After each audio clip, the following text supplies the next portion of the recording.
माननीय गृह मंत्री जी।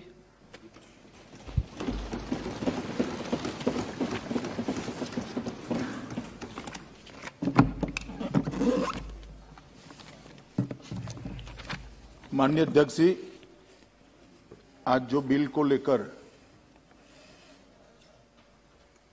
श्री किशन रेड्डी जी आए, उसमें श्री अधीर रंजन चौधरी जी से लेकर जसवीर सिंह जी तक 18 इस सदन के सम्मानीय सदस्यों ने अपने अपने विचार रखे हैं। कुछ लोगों ने पक्ष में रखे, कुछ लोगों ने विपक्ष में रखे, कुछ लोगों ने तथ्यात्मक रखे, कुछ लोगों ने राजनीतिक तरीके से रखे। और मैंने सबको करीब करीब ध्यान से सुना है। जो नहीं सुन पाया, इनकी नोट भी यहां बैठकर मैंने अफसरों से जो मुझे प्राप्त हुई, मेरे साथी एमओएस से प्राप्त हुई, उसको मैंने पढ़ा है।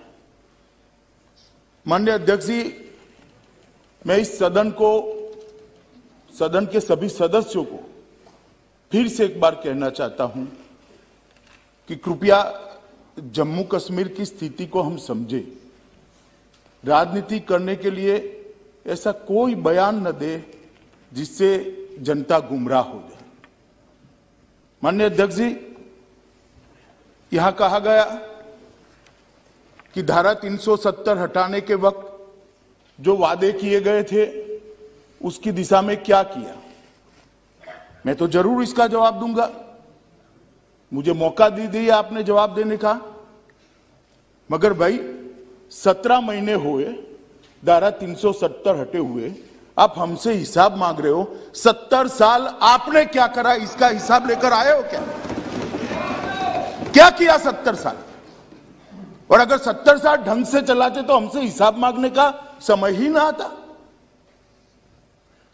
माननीय अध्यक्ष जी, इनको भी मालूम है कि धारा 370 हटने के बाद अभी तो वहां पर प्रशासन स्थिति को संभाल रहा था, इतने में कोविड लग गया। 1 साल लगभग सब कुछ बंद रहा है और हमसे हिसाब मांग रहे हैं। मुझे कोई आपत्ति नहीं, मैं हिसाब देता हूं, आना पाई का हिसाब देता हूं, एक एक काम का हिसाब देता हूं, एक एक बात का हिसाब देता हूं, मुझे उसमें कोई आपत्ति नहीं। परंतु मैं इतना कहना चाहता हूं माननीय अध्यक्ष जी, जिनको पीढ़ियों तक शासन करने का मौका दिया, वो जरा अपने गिरेबान में झांक कर देखे कि हम हिसाब मांगने के लायक है या नहीं। माननीय अध्यक्ष जी, धारा 370 को हटाने का मसला कोर्ट में है। मसूदी साहब हाई कोर्ट के जज रहे हैं, सुनने के लिए नहीं बैठे हैं, मगर मुझे रिकॉर्ड तो क्लियर करना ही पड़ेगा। उन्होंने कहा कि सुप्रीम कोर्ट में मामला लंबित है। मनीष तिवारी जी ने भी कहा, वो भी चले गए। आ गए अच्छा हुआ, लंबित है। माननीय अध्यक्ष जी, उनको कोर्ट का प्रोसीजर मालूम है और ये मामला कोर्ट में लंबी बहस हुआ और बाद में 5 जजों की बेंच को सुपुर्द किया गया है। अगर इतनी अनकॉन्स्टिट्यूशनलिटी इसमें दिखाई पड़ती है तो सर्वोच्च अदालत को पूरा अधिकार था कानून पर रोक लगाने का, और वो रोक लगा दी थी। परंतु यहां पर कोई स्टे नहीं है। सर्वोच्च अदालत ने यह नहीं कहा है कि इस कानून का अमल नहीं हो सकता। उन्होंने उसको विचाराधीन रखा है। जब सर्वोच्च अदालत पूछेगी तब हम जरूर जाएंगे, जवाब देंगे और सर्वोच्च अदालत निर्णय करेगी। मगर कहीं पर भी एक कानूनी स्थिति नहीं है कि इसका अमल नहीं हो सकता। इसके कारण जम्मू और कश्मीर का पूरा विकास को हम रोक कर बैठ जाए, वहां पर डेवलपमेंट के कामों को हम रोक कर बैठ जाए। और मुझे कह रहे हैं माननीय सदस्य श्री तिवारी जी कि हम जाए और सुप्रीम कोर्ट को अर्जी दे कि इसको जल्दी सुनवाई करूं। माननीय अध्यक्ष जी, मैं उनको कहना चाहता हूं कि हम तो सुप्रीम कोर्ट के सामने है ही, एक पक्ष लेकर कि इस देश में धारा 370 नहीं होनी चाहिए, इसलिए हमने हटाया। मगर आप तो सुप्रीम कोर्ट के सामने ही नहीं हो भाई, ना हा ना बीच का रास्ता लेकर चल रहे हो। और दोनों ओर बोल रहे हो। ये तो आप भी कर सकते थे सुप्रीम कोर्ट में जाकर कि भाई जल्दी सुनवाई करो। ये भी आपको मालूम है कि सुप्रीम कोर्ट आजकल वर्चुअल सुनवाई करता है, और जिसमें 70, 80, 100 वकील, एडवोकेट्स खड़े होंगे, पार्टियां इतनी होगी, इसकी वर्चुअल सुनवाई संभव नहीं है। ये आपको भी मालूम है, इसलिए सुनवाई नहीं हुई। इसका एक बड़े हिस्से का सुनवाई हो चुका है, 5 जज का बेंच भी बन चुका है, और जैसे ही सुप्रीम कोर्ट वर्चुअल सुनवाई के मोड से पुनः फिर से एक बार आमने सामने की सुनवाई करेगा, तब जरूर सुप्रीम कोर्ट अपनी प्रायोरिटी के हिसाब से इसको सुनेगा। मगर तब तक कोई काम ना करे क्या? ये किस प्रकार के उदाहरण इस सदन के अंदर दिए जाते हैं? माननीय अध्यक्ष जी, सदस्य टी सुमति और काफी सारे सदस्यों ने कहा कि ये बिल लाने का मतलब ही है कि अब जम्मू कश्मीर को स्टेटहुड नहीं मिलेगा। भाई, बिल को पायलट तो मैं कर रहा हूं, लेकर मैं आया हूं, मंशा मैंने स्पष्ट कही है, कहीं पर भी नहीं लिखा है कि स्टेटहुड इससे नहीं मिलेगा। आप कहां से ड्रॉ करते हो? आपकी मन की आशंकाओं को जम्मू कश्मीर की जनता पर क्यों थोप रहे हो? मैंने इसी सदन में कहा है और फिर से कहता हूं कि इस बिल का जम्मू कश्मीर के स्टेटहुड से कोई लेन देन नहीं है। उपयुक्त समय पर जम्मू कश्मीर को स्टेटहुड दिया जाएगा। और कह रहे हैं कि स्टेटहुड देना है तो एग्मूट में क्यों लेकर आए? जरा एग्मूट कैडर को ही समझ लेते। क्या अरुणाचल राज्य नहीं है? क्या गोवा राज्य नहीं? मिजोरम राज्य नहीं है? ये सारे राज्य ही है। जरा ध्यान से पढ़ लेते तो इतनी फजीहती न होती। ये सारे राज्य है और एग्मूट कैडर के अंडर में है। जहां पर विशेष प्रकार की भौगोलिक परिस्थिति होती है, एडमिनिस्ट्रेटिव परिस्थिति होती है, वहां पर अफसर भेजने पड़ते हैं और वो राज्य के विकास के लिए जाते हैं। जो अफसर एग्मूट कैडर के हैं वही मसूरी की जगह पे ट्रेनिंग लेकर आते हैं जो जम्मू कश्मीर कैडर के लोग पहले लिया करते थे। ये ऑल इंडिया कैडर है मान्यवर, और ओवैसी साहब इसका हिंदू मुस्लिम में विभाजन करते हैं। भाई, आपके मन में सब चीज हिंदू मुस्लिम है, मैं तो समझता हूं ओवैसी जी आपको, मगर आप देश के अफसरान को भी हिंदू मुस्लिम में डिवाइड कर दे। क्या कंसेप्ट है आपका? एक हिंदू अफसर मुस्लिम जनता की सेवा नहीं कर सकता? एक मुस्लिम अफसर हिंदू जनता की सेवा नहीं कर सकता? किस प्रकार के देश में हम आगे बढ़ने जा रहे हैं? अफसरों की संख्या हिंदू मुस्लिम में बांटेंगे और अपने आप को सेक्युलर कहते हैं। काहे का सेक्युलरिज्म? हिंदू मुस्लिम में अफसरों की संख्या बांटेंगे। इस तरह से तो मान्यवर कश्मीर के अंदर शांति नहीं होगी, ज्यादा चिंता होगी, ज्यादा उचाट होगी, संशय बढ़ेंगे। मेरा सभी से निवेदन है कि इस तरह से नहीं करना चाहिए।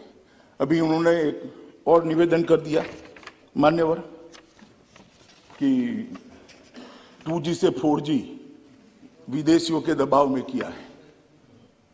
ओवैसी साहब को मालूम नहीं है, जिसका वो समर्थन करते थे वो यूपीए की सरकार चली गई है। ये नरेंद्र मोदी की भारतीय जनता पार्टी की सरकार है। इस देश के फैसले ये देश करता है, इस देश के फैसले इस देश की संसद करती है। कोई हम पर दबाव नहीं कर सकता, और हमने उसको इसलिए रिस्ट्रिक्ट किया था मान्यवर कि कुछ समझने के लिए समय चाहिए था। अफवाहें न फैलाई जाए, इसके लिए एक समय चाहिए था। और आप हमें पूछ रहे हो भाई अधीर रंजन जी 2G और 4G, आपने तो मोबाइल ही बंद कर दिए थे और 20 साल तक बंद कर दिए थे। वाजपेयी जी की सरकार ने आकर 2G 4G छोड़ो, मोबाइल सर्विस ही बंद कर दी थी। कहां गए थे उस वक्त सारे अधिकार? मैं आपको पूछना चाहता हूं माननीय आपके माध्यम से, कहां गए थे सारे अधिकार? जब विपक्ष में बैठते हैं तब अपने समय में क्या किया था वो भी तो थोड़ा याद रखना चाहिए, वरना फिर सुननी पड़ेगी।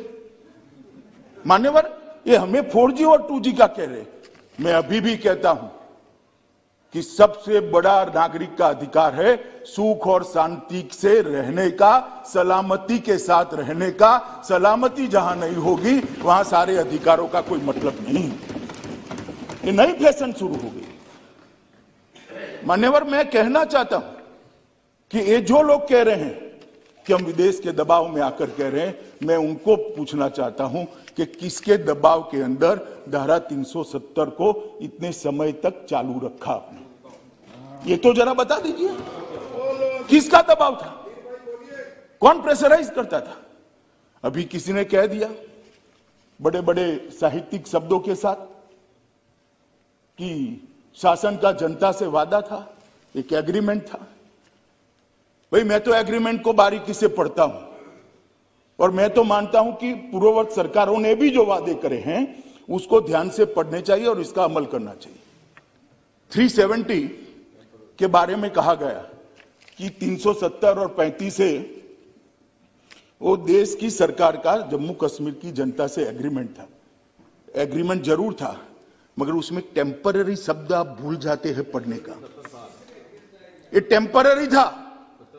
और जो मेरा हिसाब पूछ रहे 17 महीने में स्टेटहुड कब दोगे, स्टेटहुड कब दोगे, स्टेटहुड कब दोगे, हम जरूर देंगे। मगर मैं उनको पूछना चाहता हूं, ये मैंने भी कहा है स्टेटहुड टेम्पररी है, मगर आप 17 महीने में हिसाब मांगते हो तो टेम्पररी 370 साल तक चली, उस वक्त क्यों हिसाब नहीं मांगते थे? एक टेम्पररी प्रोविजन कब तक टेम्पररी रहेगा? टेम्पररी प्रोविजन को क्यों उखाड़ नहीं देता यार? क्यों कोई पूछता नहीं था? क्योंकि वोट बैंक की राजनीति करनी थी। ये सरकार वोट बैंक की राजनीति से नहीं चलती। ये सरकार देश के हित में फैसले करती है। ये सरकार देश के भविष्य को सुधारने के लिए है। हम आएंगे जाएंगे, लोकतंत्र है, जीतेंगे हारेंगे, इसको ध्यान में रखकर देश के भविष्य को ताक पर हम नहीं रख सकते, न हम रखना चाहते। ये आपकी पॉलिसी है, आपको मुबारक हो। मान्यवर, इन्होंने कहा कि लोकल अफसरों का अधिकार चला जाएगा। मुझे कोई समझाए भला, देश भर में आईएएस आईपीएस अफसर भेजे जाते हैं, लोकल अफसरों का अधिकार चला जाता है क्या? चला जाता है तो जम्मू कश्मीर में कैसे चला जाएगा?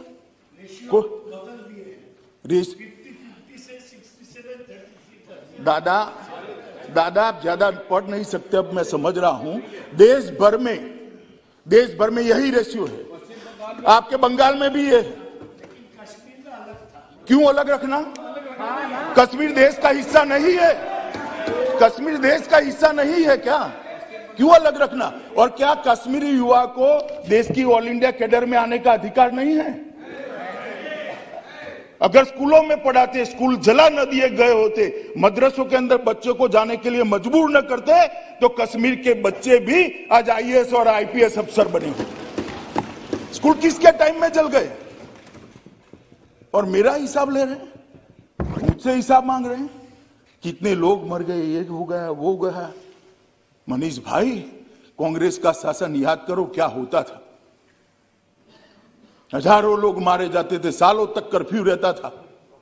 और परिस्थिति का आंकड़ों के आधार पर जरा आकलन करो। मैं इसमें जाना नहीं चाहता, क्योंकि तू मैं होती है। कश्मीर में शांति बहुत बड़ी चीज है, और जो अशांति का समय था उसको मैं याद भी करना नहीं चाहता। भगवान करे कभी ऐसी अशांति वहां न हो, और नहीं होगी, क्योंकि अब हमारा शासन है। मान्यवर, मसूदी साहब कहते हैं कि 80% जगह पर डायरेक्ट रिक्रूट रखें। तो भाई, डायरेक्ट रिक्रूट पर क्यों भरोसा नहीं है? देश के हर राज्य की स्थिति है मान्यवर कि डायरेक्ट रिक्रूट अफसर होते हैं। इसका एक प्रो रेटा है, प्रमोशन होता है जब लोकल अफसरों का, तो वो भी जगह लेते हैं।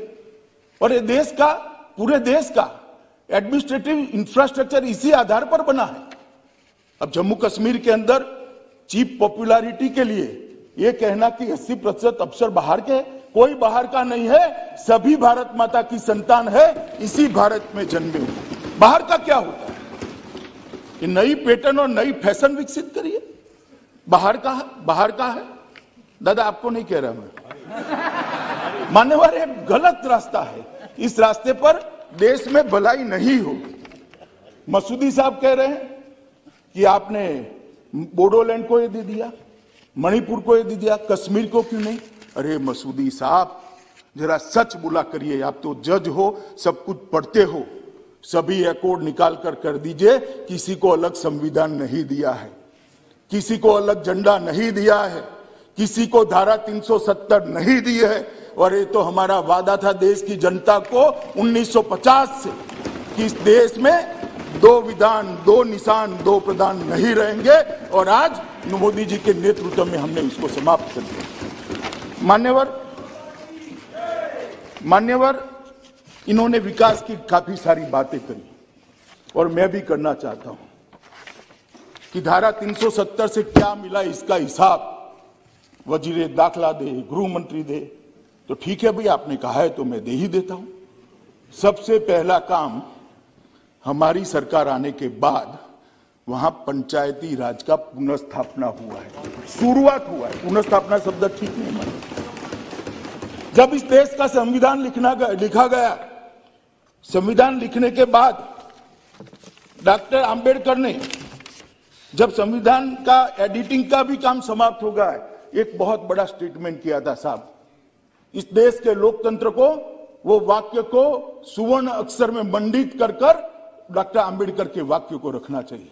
उन्होंने कहा था, राजे अब रानी के पेट से पैदा नहीं होंगे, गरीब दलित पिछड़ों के वोट से पैदा होंगे। उन्होंने कहा था, राजे अब रानी के पेट से पैदा नहीं होंगे, दलित गरीब और पिछड़ों के वोट से पैदा होंगे। मगर कश्मीर में आज तक राजे रानी के पेट से ही पैदा होगा। ये 3 परिवार के लोग ही शासन करते थे। तीन परिवार के लोग ही शासन करते थे और इसीलिए उनको धारा 370 शूट करती थी। मान्यवर, हमने पंचायत के चुनाव कराए। अभी डिस्ट्रिक्ट पंचायत के चुनाव हुए, लगभग 51.7% वोटिंग हुई। कहीं पर भी गोली नहीं चलानी पड़ी और मान्यवर, शांतिपूर्ण मताधिकार का प्रयोग हुआ। कांग्रेस के शासन के चुनाव कैसे हुए थे मैं इसमें जाना नहीं चाहता, क्योंकि पुरानी बातों को याद नहीं करना चाहता। परंतु कोई आरोप नहीं कर सकता, हमारे विरोधी भी आरोप नहीं कर सकते कि चुनाव में घपला हुआ, इस चुनाव में अशांति हुई, इस चुनाव में अफसर का उपयोग किया गया। सबने भय रहित होकर शांतिपूर्ण तरीके से मतदान किया है और मान्यवर 51% मतदान पंचायत के चुनाव में हुआ है। और जिन्होंने धारा 370 वापिस लाने के आधार पर चुनाव लड़ा था वो साफ हो गए, साफ। कश्मीर की जनता का मैंडेट भी उनके साथ नहीं रहा, चुनाव हारे हैं। मान्यवर, दिसंबर 2018 में नीचे के पंचायत के चुनाव किए, जिसमें 74% लोगों ने अपने वोट डाले, 74.1%। कश्मीर के इतिहास में इतना मतदान कभी नहीं हुआ मान्यवर। कुल 4483 सरपंच निर्वाचित क्षेत्रों में से 3650 सरपंच निर्वाचित हुए। 35,029 क्षेत्रों से 33,000 पंच निर्वाचित हुए। अब वहां पर राजे रानी के पेट से नहीं जन्म लेंगे मान्यवर, मत पत्रक से लेंगे। ये इसका सबसे बड़ा उदाहरण है। आज जो पंच बना है, जो सरपंच बना है, जो जिला पंचायत का सदस्य बना है, कल एमएलए बनेगा। किसी की कृपा की जरूरत नहीं है। जम्मू कश्मीर की आवाम उसको अपना नेता बना लेगी और नए नेता चुनकर आएंगे जो विकास में मानेंगे। मान्यवर, ये जो चुनाव हुए इसके लिए मैं जम्मू कश्मीर की जनता, सभी वहां के सुरक्षा बल, चुनाव आयोग और जम्मू कश्मीर के एडमिनिस्ट्रेशन को हृदय से इस देश के गृह मंत्री के नाते बहुत बहुत बधाई देता हूं कि मोदी जी ने जो करने की इच्छा रखी थी उसको आप सब ने मिलकर पूरा किया है। और सिर्फ चुनाव कराकर हम नहीं रुके मान्यवर, उनको अधिकार दिया है, उनको बजट दिया है। पहले 5,000 रुपया भी सरकार से मांगना पड़ता था, सरपंच को ऐसी स्थिति थी। आज उनको हमने स्थिरता प्रदान की है, पंचायतों को सुदृढ़ किया है, वहां पर अफसर भेजे जा रहे हैं। 21 विषय पूरे के पूरे एडमिनिस्ट्रेशन के 21 विषयों को पंचायतों के हवाले कर दिया गया है और लगभग 1500 करोड़ रुपया सीधा उनके बैंक अकाउंट में डालकर जम्मू कश्मीर के गांवों का विकास का रास्ता प्रशस्त किया। मध्याह्न भोजन योजना उनको सौंपी गई, आंगनवाड़ी उनको सौंप दिए गए, आईसीडीएस पंचायतों को सौंप दिया गया और मनरेगा का काम का मॉनिटरिंग उनको सौंप दिया गया। और एक अभी जो निर्णय करा है एलजी साहब ने, जम्मू कश्मीर की सरकार ने खनन का अधिकार भी पंचायती राज संस्थानों को दे दिया, इसमें हिस्सा भी देश में कहीं नहीं है। इससे वो आत्मनिर्भर होंगे, अपने गांव का विकास कर रहे थे। ये डिसेंट्रलाइजेशन जो किया है, नीचे तक सत्ता को परकोलेट करने का काम किया है, वो धारा 370 हटाने के कारण हुआ है। 70 साल तक नहीं हो सका था।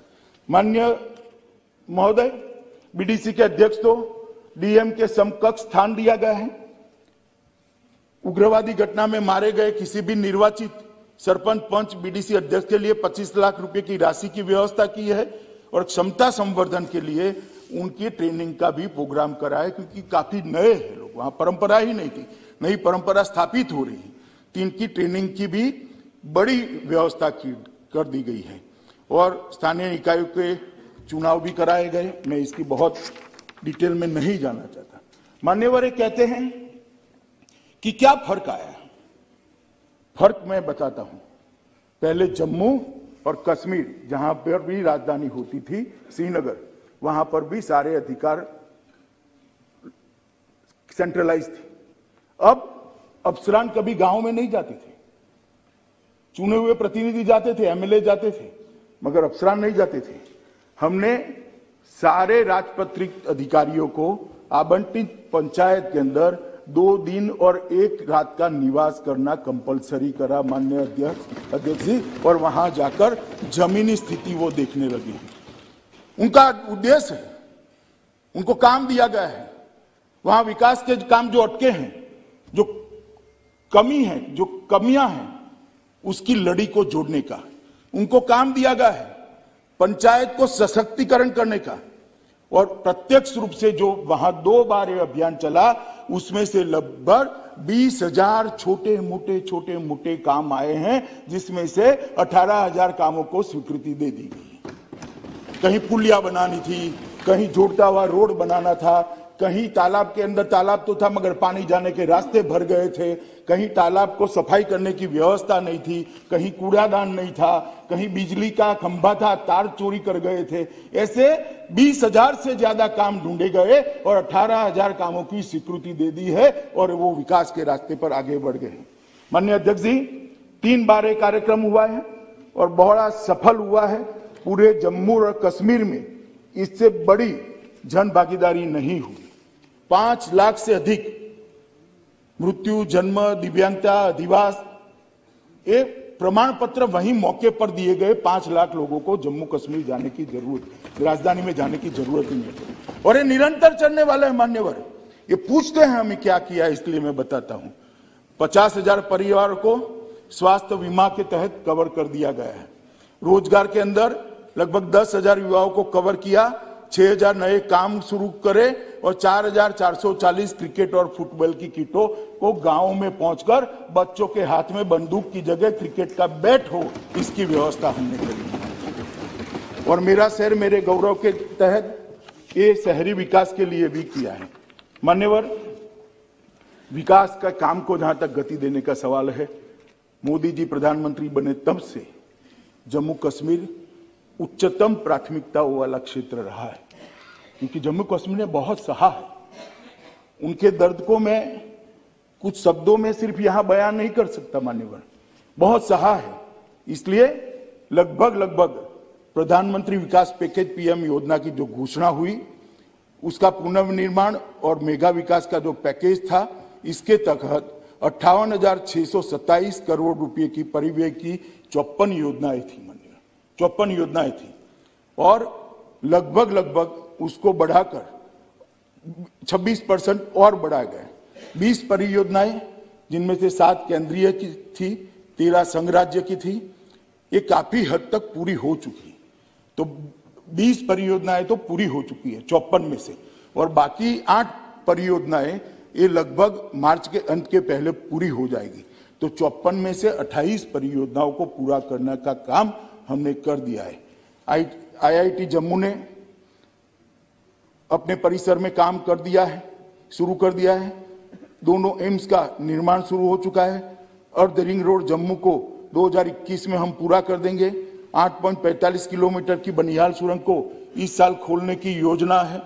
और सबसे बड़ी बात है, पीयूष भाई यहाँ बैठे हैं, 2022 में हम रेलवे से कश्मीर को, घाटी को जोड़ने का काम भी समाप्त करेंगे।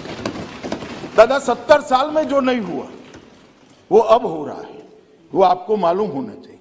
चेनाब पुल 359 मीटर ऊंचा, चेनाब नदी पर विश्व के सबसे ऊंचे रेल पुल का निर्माण किया गया, निर्माण चालू है, अगले साल पूरा हो जाएगा। शहरी परिवहन के लिए लगभग 10,599 करोड़ रुपए का डीपीआर तैयार कर दिया गया है। लाइट रेल ट्रांजिट सिस्टम को भी 4 वर्ष में हम पूरा करेंगे, जिसके जम्मू और कश्मीर में 2 कॉरिडोर होंगे। परियोजना के डीपीआर को अंतिम मूल आकार दे दिया गया है। मान्यवर, बहुत बड़ी संभावनाएं हाइड्रो पावर की जम्मू कश्मीर के राज्य में थी, मगर उसका दोहन नहीं होता था क्योंकि एडमिनिस्ट्रेशन ही ठीक से नहीं चलता। आप जो कह रहे हैं ना, क्यों कर रहे हो, अफसर चाहिए वहां। हम जम्मू कश्मीर को मंथर गति से चलाना नहीं चाहते, जम्मू कश्मीर के विकास को द्रुत गति से चलाना चाहते हैं। इसीलिए अफसर चाहिए, इसीलिए अफसर भेजना चाहते हैं। प्रचुर जल संसाधन है मान्यवर वहां पर, प्रचुर। लगभग 14,867 मेगावाट की तराशी गई जल विद्युत की क्षमता है। उसमें से 70 साल में 3504 मेगावाट का दोहन किया गया है। मैं फिर से एक बार कहता हूं, 14,000 में से 3500। और अभी जो 17 महीने का हिसाब पूछते हैं, उनको मैं बताना चाहता हूं, सिर्फ 17 महीने में 70 साल में 3504 और 17 महीने में 3490 मेगावाट का काम शुरू कर चुके हैं। एक बाजू आपकी 4 पीढ़ी ने जो काम किया है, वो हमने 1.5 साल के अंदर काम किया है, 1.5 साल के अंदर। ये मालूम होना चाहिए। पिछले 2 वर्ष में लगभग 3000 मेगावाट की जो बंद पड़ी हुई परियोजनाएं थी, इसको भी चालू करने का काम किया है और 3300 मेगावाट की नई शुरू करेंगे। पाकाल दुल 1000 मेगावाट की है और कीरू 624 मेगावाट की है। सावलाकोट 1856 मेगावाट, दुलहस्ती दूसरा चरण 258 मेगावाट, उरी 1 दूसरा चरण 240 मेगावाट और छोटी बिजली पन बिजली योजनाएं लगभग 12 मेगावाट की है, जो 123 करोड़ की लागत से हुई। मान्यवर, मैं इतना डिटेल में जाना नहीं चाहता था, मगर मुझे उकसा कर हिसाब मांगा गया, मैं भी क्या करूं, इसलिए मैं डिटेल बताना चाहता हूं। सबके लिए बिजली बंद तो जाएगी, पहुंचेगी कैसे? तो इसका डिस्ट्रीब्यूशन गांव तक होना चाहिए, इसका डिस्ट्रीब्यूशन बाद में घर तक होना चाहिए। इसलिए हमने सौभाग्य के तहत जम्मू कश्मीर के 100% लोगों को घर में बिजली पहुंचाने का लक्ष्य प्राप्त कर दिया है, कर चुके हैं मान्यवर। और 3,57,405 ऐसे लोग थे जिनको 70 साल से बिजली नहीं मिली थी, ये 17 महीने में बिजली देने का काम किया गया। ये हिसाब मांगते हैं मान्यवर में। इस वर्ष 36 किलोमीटर लंबी 33 केवी लाइन बिछाकर एलओसी पर स्थित केरन और मुंदियान गांवों को भी, जो अंतिम गांव थे, उसको भी बिजली से जोड़ने का काम हमने समाप्त कर दिया। पहले वहां डीजल जनरेटर से सिर्फ 3 घंटे बिजली सरकार की ओर से दी जाती थी, अब 24 घंटा बिजली पहुंचे, ऐसी व्यवस्था करी। मान्यवर, बिजली के साथ जीवन की महत्वपूर्ण एक जरूरियात है। ये 4G को मानते हैं, बहुत महत्वपूर्ण है। मैं मानता हूं जल बहुत महत्वपूर्ण है। जल जीवन के लिए बहुत महत्वपूर्ण है।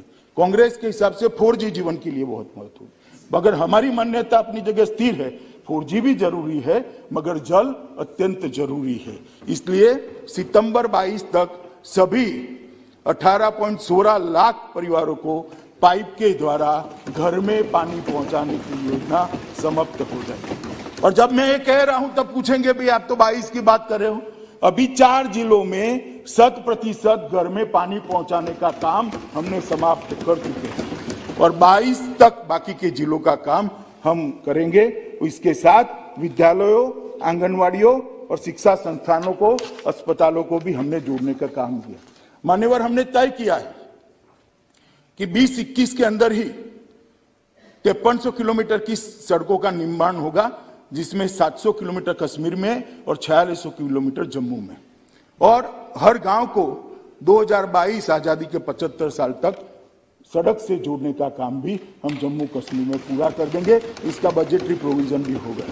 माननीय अध्यक्ष जी, ये हमेशा 370, 35 से ऐसे झुनझुने पकड़ाते थे, ना बिजली की बात करते थे, ना पानी की बात करते थे, ना नौकरियों की बात करते थे, ना स्वास्थ्य की बात करते थे। जम्मू कश्मीर के दुर्गम क्षेत्रों के अंदर जो लोग बसते हैं, इनकी स्वास्थ्य की चिंता क्या की है 3 परिवारों ने? मैं पूछना चाहता हूं, 70 साल तक आपने शासन किया, जम्मू कश्मीर के अवाम के स्वास्थ्य के लिए आपने क्या किया? लेकर आइए हिसाब और हमारे एमपीओ के साथ चर्चा करिए। मान्यवर, मैं सदन को गौरव के साथ बताना चाहता हूं कि ये नरेंद्र मोदी सरकार में, नरेंद्र मोदी सरकार के कालखंड में और 17 महीनों में, जो 17 महीने बोलते हैं, इसमें हमने जम्मू कश्मीर के पीएमडीपी के तहत स्वास्थ्य मंत्रालय से 881 करोड़ रुपए की राशि ऑलरेडी भेज दी है, जिसमें से 754 करोड़ रुपए की राशि व्यय की जा रही है। मान्यवर, 75 परियोजनाएं पूरी हो गई है और 22 तक 39 परियोजनाएं पूरी हो जाएगी, जिसमें श्रीनगर में 500 बिस्तरों वाला नया अस्पताल, जम्मू में 200 बिस्तरों वाला नया मातृत्व अस्पताल, जम्मू में नए हड्डी और जोड़ के अस्पताल, जीएमसी जम्मू में 100 बिस्तर के आकस्मिक चिकित्सा ब्लॉक, जम्मू में बालक और बालिका छात्रावास का निर्माण जिसके तहत आता है। और माननीय अध्यक्ष जी, देश भर के 60 करोड़ गरीबों को मोदी सरकार ने आयुष्मान भारत का आशीर्वाद देकर 5 लाख रुपए तक का स्वास्थ्य फ्री ऑफ कॉस्ट दिया। मान्यवर, मसूदी साहब पूछते थे क्या किया जम्मू कश्मीर के साथ, क्या किया? एग्रीमेंट नहीं पढ़ते, शासन का एग्रीमेंट होता है जनता के साथ। अरे भाई, एग्रीमेंट तो कागज पर होता है, जम्मू कश्मीर तो हमारे दिल में है, दिल में। देश भर के अंदर मान्यवर 5 लाख तक की स्वास्थ्य योजना, जो प्रधानमंत्री आयुष्मान भारत योजना से जानी जाती है, पीएम जय के नाम से जानी जाती है, वो गरीबों के लिए है। प्रधानमंत्री जी ने जम्मू कश्मीर के लिए सेहत योजना लाए। जम्मू कश्मीर में कोई करोड़पति हो या रोडपति हो, सड़क पर रहने वाला हो या बड़े से बड़े महल में रहने वाला हो, हर एक को 5 लाख तक की सुविधा आरोग्य की हमने देने का काम किया।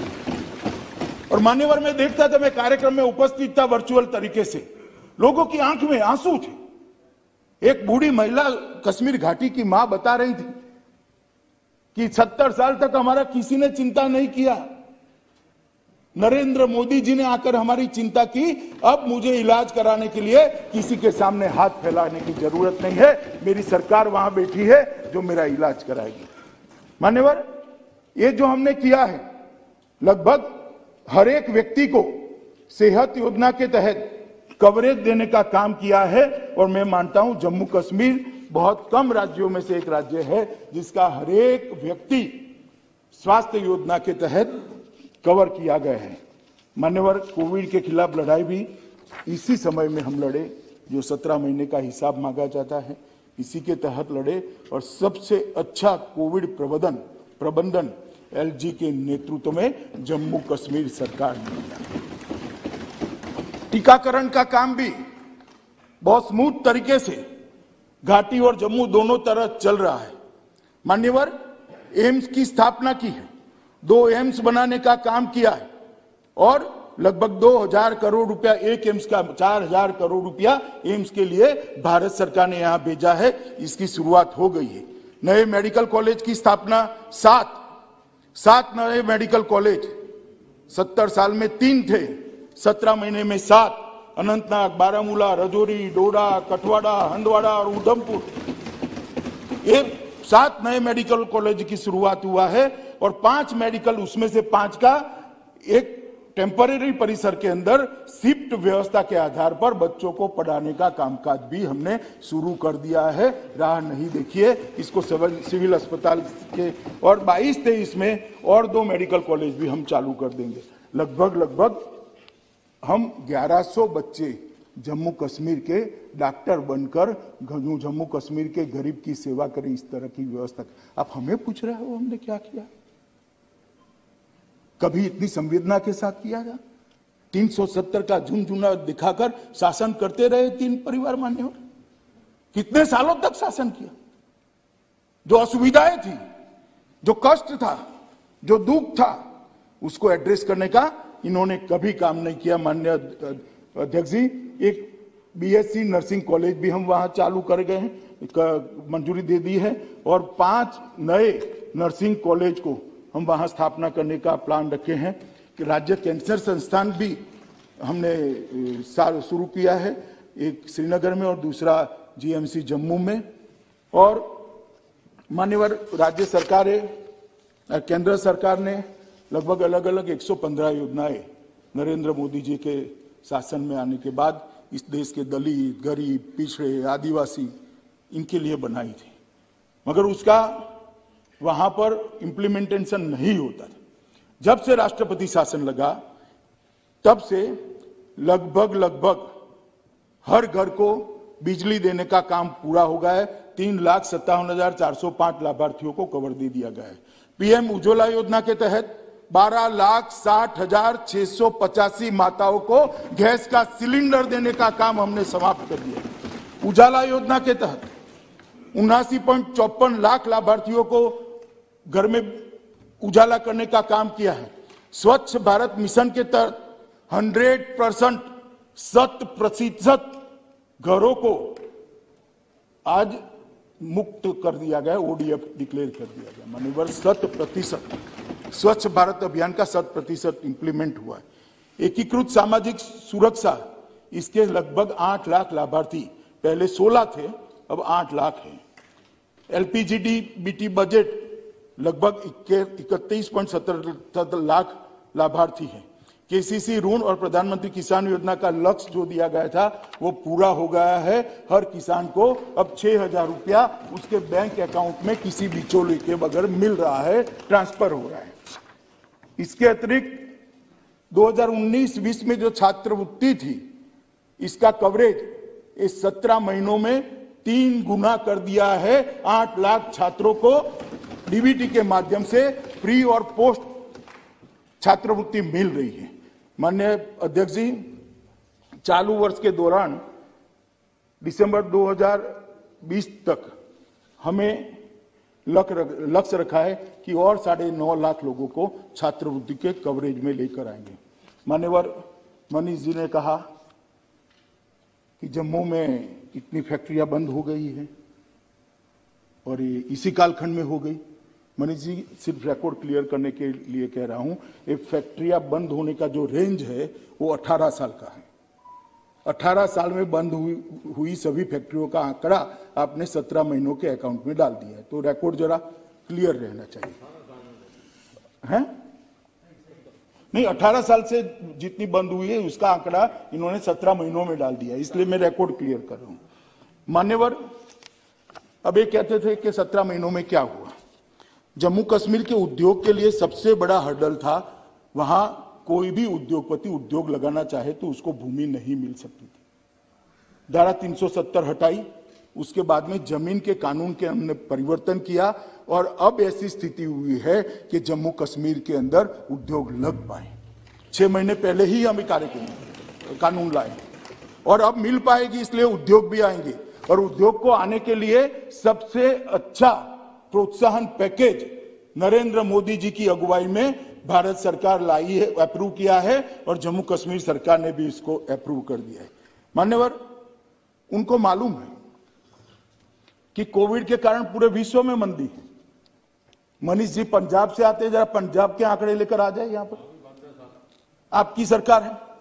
राजस्थान के आंकड़े लेकर आ जाओ, छत्तीसगढ़ के आंकड़े लेकर आ जाओ, ये सबसे जम्मू कश्मीर के अच्छे हैं जहां तक मंदी की बात है। मगर मान्यवर, ये मंदी की बात कर रहे हैं, मंदी के लिए पूछ रहे हैं। पहले तो इंडस्ट्री लगती नहीं थी, बाद में मैं आता हूं उस पर। आपके शासन में 12 साल तक पूरे स्कूल बंद रहे, पूरा स्कूल, लाखों बच्चों का भविष्य अंधकार में कर दिया, और अब आज हमसे हिसाब मांग रहे हो भैया।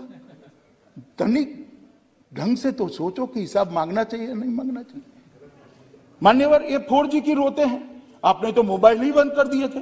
4G, 2G, 1G, 0G, कोई जी की जरूरत, मोबाइल ही बंद था, सिम कार्ड ही बंद था मान्यवर, और ये हमसे हिसाब मांग रहे हैं।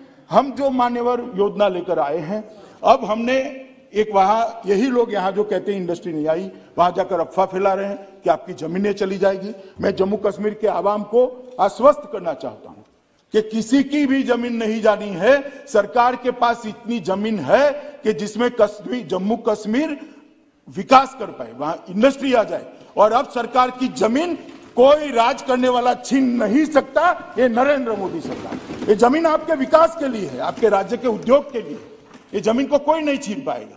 तो एक लैंड बैंक बनाइए। मैं आगे आता हूं इस विषय पर। मान्यवर, हम जो पैकेज योजना लाए हैं, इसके अंदर 28,400 करोड़ रुपया 2027-37 तक का पूरा इसका व्याप रखा है।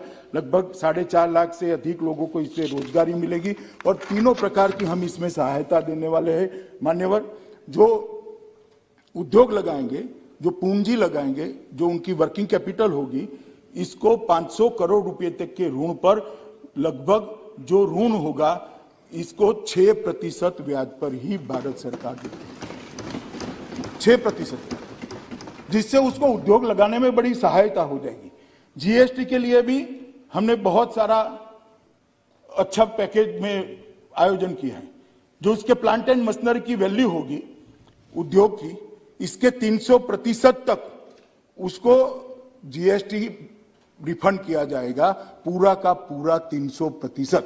तो एक महीने में ये जितना 100 रुपया लगाएगा, तो 300 रुपया इसको सरकार जीएसटी के माध्यम से वापस दे दी। मगर इसको हमने सब्सिडी इसलिए नहीं बनाया है, पूछेंगे फिर सब्सिडी क्यों नहीं बनाया, कि फर्जी उद्योग न लगे। मान्यवर, जीएसटी तभी भरा जाता है जब उद्योग चलता है।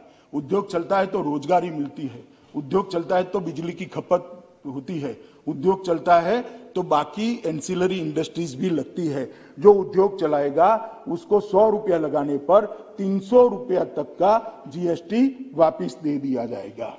मान्यवर, हमने उनको कैपिटल इन्वेस्टमेंट पर सब्सिडी देने का छोटे उद्योगों के लिए हमने प्रावधान किया है।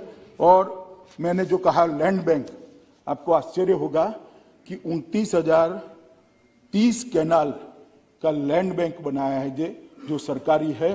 किसी भी जम्मू कश्मीर के व्यक्ति का कोई जमीन नहीं जाना है।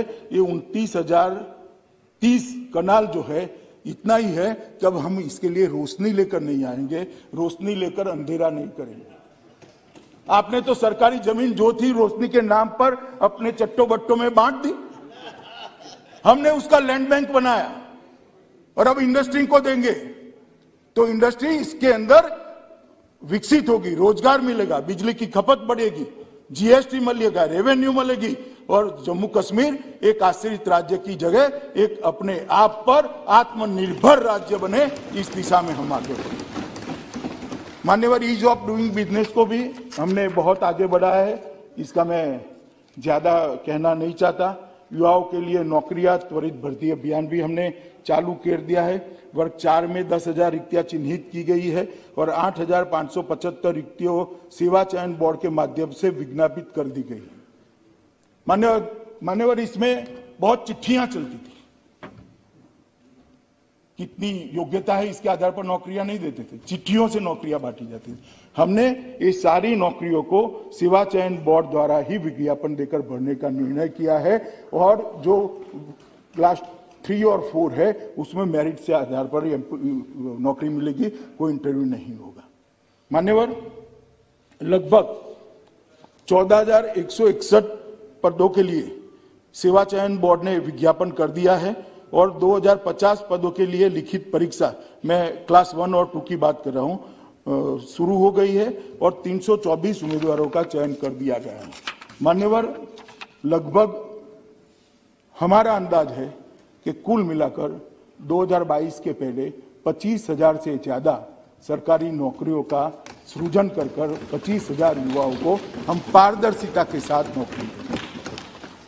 मान्यवर, बैक टू विलेज कार्यक्रम के तहत जम्मू कश्मीर बैंक को 15,000 छोटे छोटे ऋण के मामले दिए गए और ये मामले पहले भी दिए जाते थे मगर सिर्फ सूची रह जाती थी।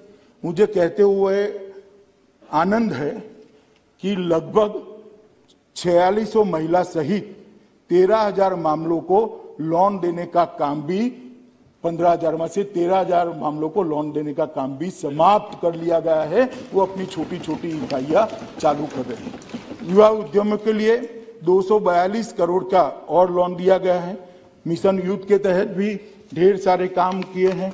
उनको क्रिकेट का, फुटबॉल का किट दिया गया है। बहुत सी चीजें मैं इतनी डिटेल में जाना नहीं चाहता। आविष्कार, नवाचार और इंक्यूबेशन और प्रशिक्षण केंद्र, इसके माध्यम से भी हम क्षमता निर्माण का काम को आगे बढ़ा रहे हैं। आईटी टावर्स जम्मू और कश्मीर में दोनों जगह, श्रीनगर और जम्मू दोनों जगह ग्रामीण बीपीओ भी स्थापित किए जाएंगे। आईटी टावर्स भी बढ़ाए जाएंगे और जो हस्ताक्षर किए हैं, मुझे पूरा विश्वास है कि 1 साल के अंदर ये आईटी टावर अपना काम करते रहेंगे। महत्वपूर्ण सुधार भी बहुत किए हैं, चाहे वो विद्युत का क्षेत्र हो, एडमिनिस्ट्रेशन का क्षेत्र हो और वित्तीय सुधार का हो। जम्मू कश्मीर में मान्यवर सबसे बड़ी तकलीफ थी, कोई सुनवाई नहीं होती थी। जो सरकार आती थी उसके लोगों की ही सुनवाई होती थी। अभी एक वैज्ञानिक तरीके से जम्मू कश्मीर एलजी ने अपने खुद के स्तर पर संस्थागत तंत्र और व्यक्तिगत बैठकें कर तहसील तक की सभी फरियादें जम्मू कश्मीर एलजी तक आ जाए, इस प्रकार का एक साइंटिफिक खाका तैयार किया है। इससे छोटे से छोटे व्यक्ति की यहाँ पर फरियादों की सुनवाई की जाए। और इसीलिए मैं कहता हूं कि ये जो अंबेडकर जी का एक बहुत महत्वपूर्ण वाक्य है कि राजे रानी के पेट से नहीं आने चाहिए, जनता के वोट से आने चाहिए। जब रानी के पेट से राजा आता है तब जनता की दरोकार नहीं करता है, जनता की सरोकार भी नहीं करता है, ना उसकी सुनवाई करते हैं। मगर वोटों से चुने हुए लोग जब बैठते हैं, हमारे जम्मू कश्मीर के एलजी पर दादा ने टिप्पणी की, मैं इतना ही कहना चाहता हूं, दादा आप भी पार्टी न बदले होते तो आज तक कई बार हार चुके होते। लोकतंत्र में हार जीत होती रहती है, इसीलिए जीते हैं। मान्यवर, एक अधिवास प्रमाण पत्र, डोमिसाइल सर्टिफिकेट, इसके लिए भी बहुत बड़ा हो हल्ला हुआ था। आपकी नागरिकता चली जाएगी, बहुत सारे लोग बाहर से घुस जाएंगे, हो जाएगा, फला हो जाएगा, ढिकामड़ा हो जाएगा। मैं कहता हूं अब तक 30.44 लाख परिवार को प्रमाण पत्र, व्यक्ति और परिवारों को प्रमाण पत्र दे दिया गया है। कहीं से कोई कंप्लेन नहीं है, ना कोई लाइन लगी है, ना मान्यवर नया भूमि कानून लाए तो उसमें भी था आपकी जमीन चली जाएगी, ये चली जाएगी, वो चली जाएगी। कोई ला दे, मुझे बता दे किसकी जमीन चली गई। ये बिहार में भूमि कानून नहीं है तो कोई बंगाल से आकर बिहार की जमीन ले लेगा। मैं गुजरात से आता हूं, गुजरात में कोई भूमि कानून नहीं तो महाराष्ट्र से आकर कोई गुजरात की जमीन खा जाएगा। कैसे ऐसा होगा? ऐसा नहीं होता है। कोई आदमी अपना घर छोड़ने को तैयार नहीं है। भाई कुछ नहीं हुआ।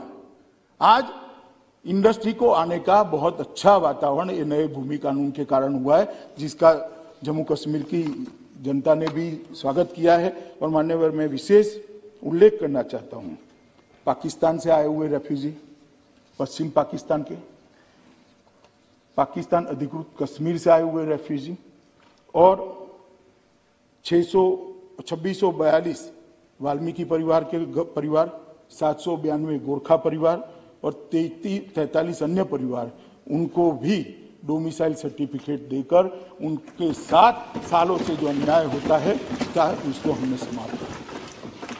जो ह्यूमन राइट की बात करते हैं, ये दुनिया भर के अच्छे लोगों के बोले हुए कोट अनकोट यहां पर कोट करते हैं। कोट अनकोट तो बहुत अच्छे क्योंकि किसी महान व्यक्ति ने बोले हैं, वो उनका है कोट अनकोट। मगर जब आप पैर में पहनने वाला गहना कानों में पहन देते हो तो अच्छा नहीं लगता। जो कोट अनकोट आप बोले गए हैं मान्यवर, वो सुसंगत हमारे शासन के लिए नहीं है। अन्याय के, मानव अधिकार के लिए जितनी भी सारे बातें होती है हमारे शासन के लिए नहीं है।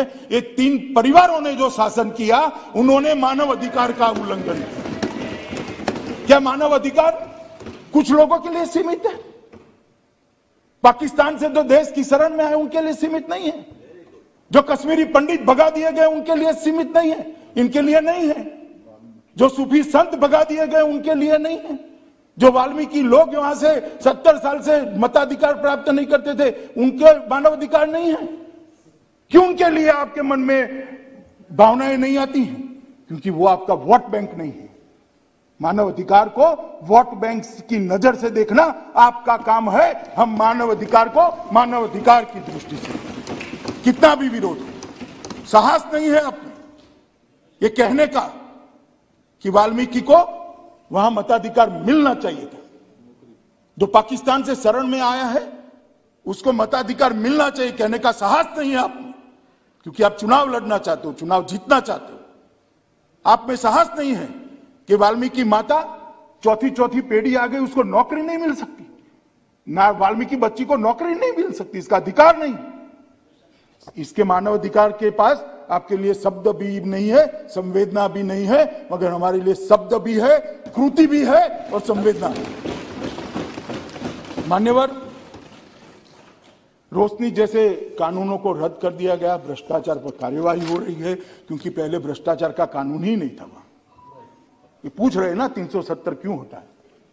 वहां पर रिजर्वेशन नहीं होता था, वहां महिलाओं को अधिकार नहीं था, वाल्मीकि लोगों को अधिकार नहीं था, ट्राइबल को अधिकार नहीं था, ओबीसी को अधिकार नहीं था, भ्रष्टाचार पर रोक नहीं थी, क्योंकि भ्रष्टाचार करना था, क्यों रोक लगाना?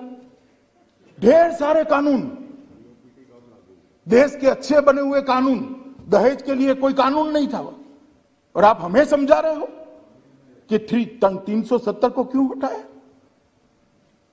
मान्यवर, पाक अधिकृत जम्मू कश्मीर के लगभग 26,319 विस्थापित और 5300 विस्थापित जो युद्ध के समय आए, छंब के 10,065 विस्थापित, पश्चिमी पाकिस्तान के 5,764 विस्थापित, कश्मीरी प्रवासी जिसको बहुत संवेदना के साथ अपने अधीररंजन जी बता रहे थे, 44,000 कश्मीरी पंडित।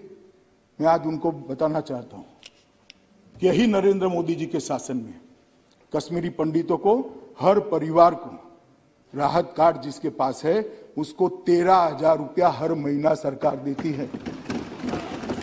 ये हमारे समय में विस्थापित नहीं हुए, कांग्रेस का शासन था, उसकी सुरक्षा नहीं कर पाई, इसलिए विस्थापित अपने देश में ही विस्थापित होकर रह गए थे। इनको 13,000 हम निःशुल्क राशन देते हैं। पुनर्वास के अंक के रूप में कश्मीर घाटी में 3,000 नौकरियां दे दी गई है, 88 नौकरियों का चयन प्रक्रिया चालू है और ये 6,000 लोगों को कश्मीर घाटी में घर के साथ 2022 के साथ हम बसा देंगे और वर्षों पुराना हमारा स्वप्न समाप्त। 3,000 लोगों को दे चुके हैं अधीररंजन जी नौकरी, ऑलरेडी दे चुके हैं। 70 साल में एक दिया है तो बताओ, एक। और 6,000 लोगों का घर बनाने की योजना भी, जमीन भी आवंटन कर दी है, बजट का भी आवंटन हो गया है, प्रक्रिया चालू हो गई। और प्रोफेशनल कॉलेज में दाखिले के लिए देश भर में रिजर्वेशन किया गया है। मान्यवर, पहाड़ी भाषी जनसंख्या के 1,74,000 लोगों को आरक्षण नियम संशोधित कर 4% आरक्षण, ये 370 हटने के कारण मिला है। अंतर्राष्ट्रीय सीमा के पास के गांव के 17,000 लोगों को यही सदन में मैं ही बिल लेकर आया था, जिनको रिजर्वेशन दिया है, पहले नहीं दे सकते थे। आर्थिक रूप से कमजोर वर्ग को 1.16 लाख लोगों को अब आरक्षण का लाभ मिलना शुरू हो गया है, क्योंकि 1.16 लाख बीपीएल परिवार को 10% आरक्षण का लाभ मिल रहा है, जो 370 के कारण नहीं मिलता था। 1,500 सफाई कर्मचारी परिवारों को पूरा अधिकार देने का काम किया है। आप हमें पूछ रहे हो क्या किया? मान्यवर, 370 जाने से जम्मू कश्मीर में किसी के साथ अन्याय हो, इस संभावना को ही समाप्त कर दिया गया है। मान्यवर, शिक्षा, प्रशिक्षण और करियर के लिए भी ढेर सारे काम किए गए हैं। मान्यवर, संवैधानिक और कानूनी मामलों में भी, जहां तक लद्दाख का सवाल है, मेरे युवा साथी नामयाल यहाँ नांगम्याल यहाँ है, मैं इतना कहना चाहता हूँ, 2014-15 से 19 तक 4164 करोड़ रुपया की धनराशि जम्मू कश्मीर सरकार के थ्रू लद्दाख में गई थी। हम कितना भेजे उसका महत्व ही नहीं था, वो लद्दाख पहुंचती ही नहीं थी। तो 14 से 19 के बीच में 4164 और 31/10/19 मतलब 370 जाने के बाद अधीर रंजन जी 31/3/20 तक 3/20 तक 3518 करोड़ रुपया ऑलरेडी हम भेज चुके हैं। जो 5 साल में मिलता था वो 17 महीनों में मिला है लद्दाख वालों को। मान्यवर, इतना ही नहीं है, लद्दाख को 2 नए डिग्री कॉलेज दिए गए हैं, नए एयरपोर्ट टर्मिनल और जिला अस्पताल का अपग्रेडेशन का काम शुरू हो गया। सब 17 महीने में ही हुआ। सुमति जी, लद्दाख के पर्यटन को बढ़ावा देने के लिए 5 नए टूरिस्ट सर्किट भारत सरकार ने बनाए हैं, 5 नए ट्रैकिंग रूट्स भी खोले गए हैं। सुदूर विद्यार्थी क्षेत्रों में सब्सिडाइज हेलीकॉप्टर की व्यवस्था शुरू कर दी गई, जिससे टूरिज्म बढ़े। लगभग लद्दाख में 7500 मेगावाट क्षमता वाला देश का सबसे बड़ा सौर ऊर्जा यंत्र लगाने की कार्यवाही भी शुरू कर दी गई है। जो लद्दाख के लोगों की लाइफलाइन होगी, ढेर सारे लोगों को रोजगारी मिलेगी।